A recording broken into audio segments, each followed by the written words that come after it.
I felt more useless than I have in most of my life. The days go by in a blur. This is not how I want to live. That's not how anybody wants to live.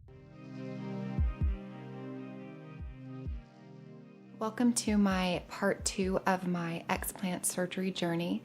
In my previous video, I discussed the major influences that led me to getting breast implants, my experience, complications, and symptoms that followed. I'll link it here if you're interested in watching it.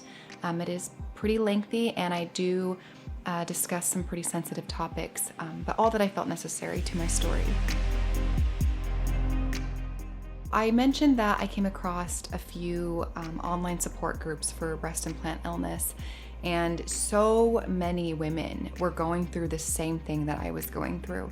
The stories, the symptoms, the pain, all so similar it would have been uncanny if it weren't for the fact that we all had breast implants. After reading hundreds, if not thousands of stories, I knew that this is what was going on and that I had to do something about it. Now, I do think it's important for me to mention that I believe our minds are exceptionally powerful. Where your thoughts go, your energy flows. That with our thoughts, we have the ability to make ourselves sick just as we have the ability to make ourselves better. During my recovery from over a decade-long battle with bulimia, I began doing yoga and meditation and breath work. These three things ignited, accelerated, and to this day have sustained this new model of thinking and awareness that I am so grateful that I have embraced. When you begin to get your mind right, everything around you gradually improves, just as it does the opposite when it's in disarray. I became the healthiest I had been in my entire life, on paper anyway. I had to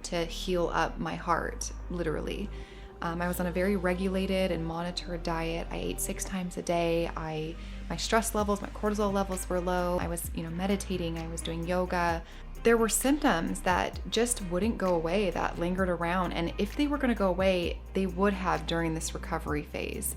The point of me bringing up how I feel about the mind and how powerful it is that I approached breast implant illness after I had adopted these new principles and philosophy and, just the new model of thinking, which has played a very dominant role in how I use my thought processes and how I choose to, focus on the things that I want, who I want to be, then what I don't want, my symptoms and my suffering. Another reason why I don't complain often about specifics, as Dr. Joe Dispenza puts it, think greater than how you feel. And I 1000% stand by that. It has carried me this far. I'm aware of what's going on in my body and also know that I need to keep my mental strength up, and that if I put all my focus on my symptoms, that I'm inevitably going to amplify them and worsen them. So you might be saying, didn't you just mention that we have the ability to heal ourselves? Absolutely, undoubtedly, and that's exactly what my body is trying to do. By flagging these foreign objects, by rejecting it and saying, hey, this is not supposed to be here. It's doing its job. It is doing everything in its power to heal itself in its complex way. In turn, we get symptoms. And although those symptoms cause discomfort, it's kind of the body's way of saying, hey, alert, something's going on and you need to fix it.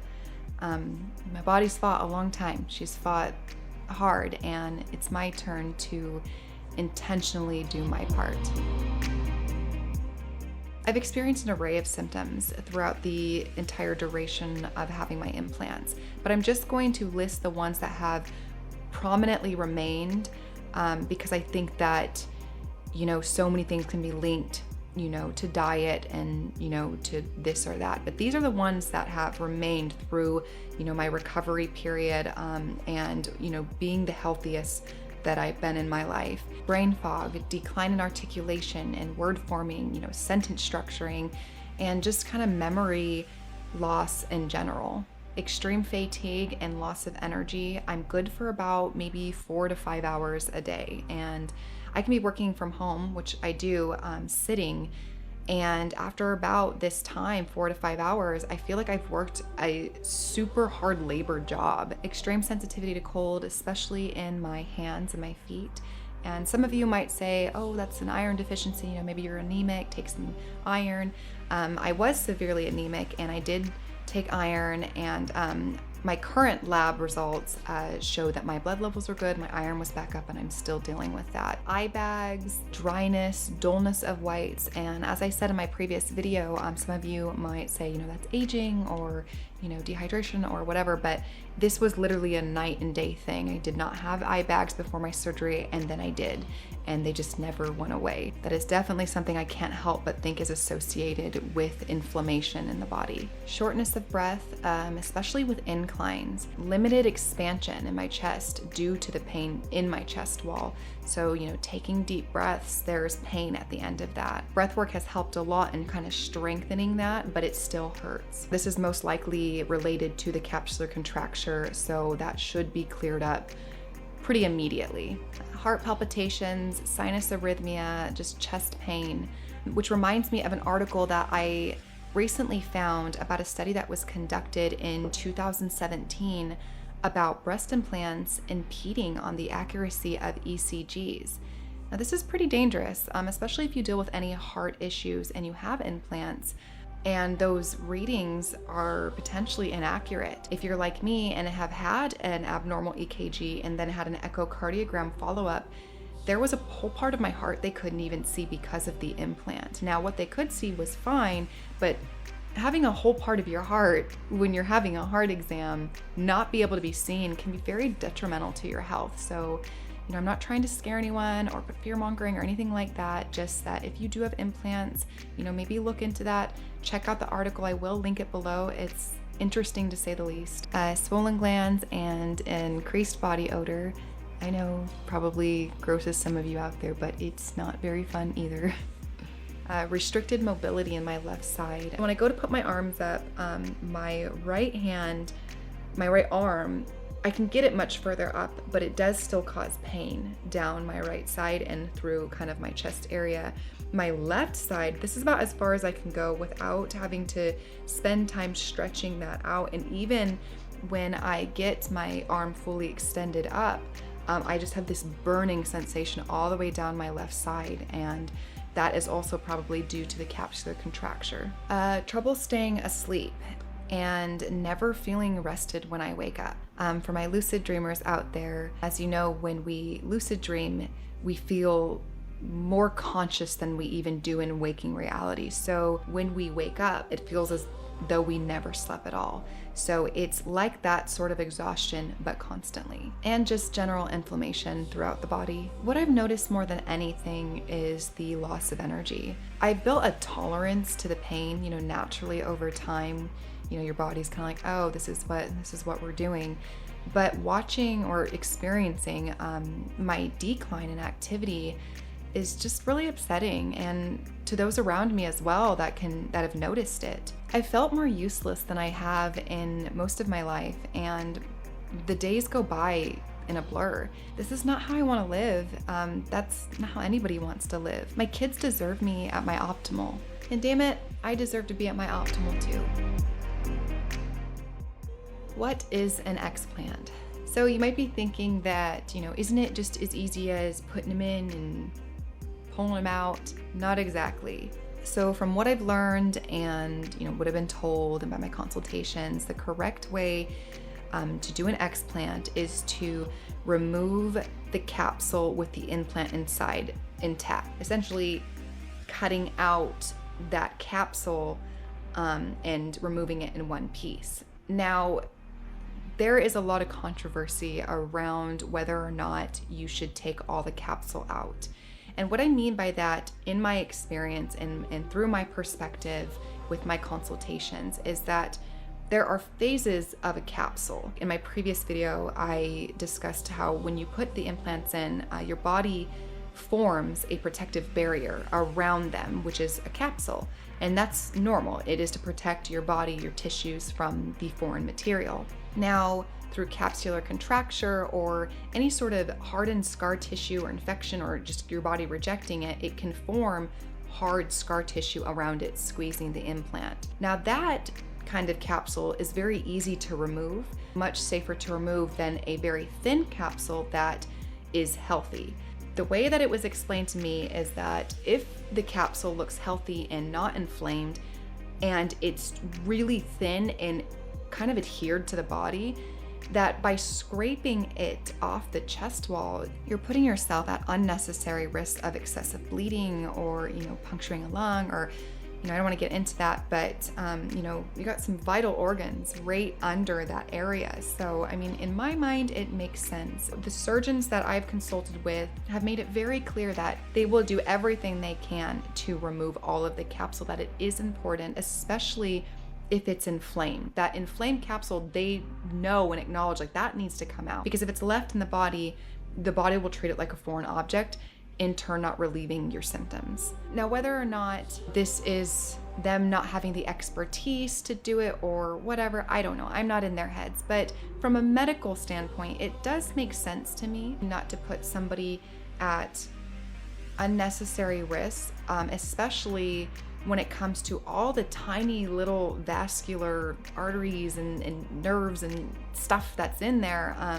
A lot can go wrong when you're trying to take things off that maybe don't need to come off.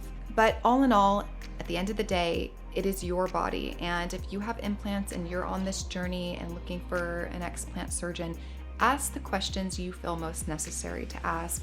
Do what makes you feel comfortable. Like I said, there's a lot of controversy around it, but the point is to remove the inflamed capsule, to remove anything that your body could treat like a foreign object. But at the end of the day, I'm not a surgeon. I don't know. I'm not going to tell you what to do. I'm just relaying what I've been told and my perspective of that. So after they remove the implants and do the lift, if that's what you were to get done, they put drains in that come out of your body, and that is to collect any fluid or blood that builds up in that now empty cavity where your implants were. Without those drains, you're running at a very high risk that can be very life-threatening if your cavity fills up with blood, which is a hematoma, or fluid that they would have to drain through surgery. So these drains stay in for about 10 to 14 days, I've heard. They're very uncomfortable, but once you get them removed, I've heard you feel pretty great. So most surgeons will take pictures of your capsules, some record video, and will return your implants to you as long as it's not a biohazard. And the way it was explained to me is that, especially with like textured implants, sometimes your tissues can be like meshed onto the implant and they aren't allowed to give you those back because it's a biohazard. My personal opinion is like, that's my body. I paid for the implant. Like I would like that back, but protocol is whatever. So talk to your surgeon about that. I know I want my implants back. So with smooth saline implants, I was told that probably won't be an issue. I am staying as hydrated as I can. I'm avoiding sugary drinks and limiting my caffeine intake. Detoxing at this point is useless in my opinion. After they come out about a month or so, I will be starting a slow detox plan with my primary care provider to kind of get those, metals out of your body and anything else that, is in there that needs to come out. I'm just going to continue to eat a well-rounded diet, which is particularly hard right now because my appetite isn't so great, but I now wholly understand the importance of food. Aside from that, I'm going to continue to do gentle yoga as much as I can do, having limited mobility, my meditations, and just living intentionally with love and keeping my stress levels down. I will continue to keep you guys updated in my Instagram stories. My links will be in the description, and just kind of documenting the entire process for my final video, my part 3. I will be providing before and after photos for those of you that are curious. I know that it means a lot to the people that are going through it, especially seeing that transformation be so different from, that negative idea that we had in our head when we first heard about Explant and wondered, oh my gosh, is it gonna look bad after, or, whatever. So you'd be surprised how amazing and sophisticated the body is at healing and reshaping and just revitalizing. So thank you so much for being here with me on this journey, and especially if you got through my last video and this one, I love you. Thank you so much. And if you're going through the same thing, You will get through this, and I look forward to seeing you on the lighter side. To optimal health and recovery. Bye for now, my friends.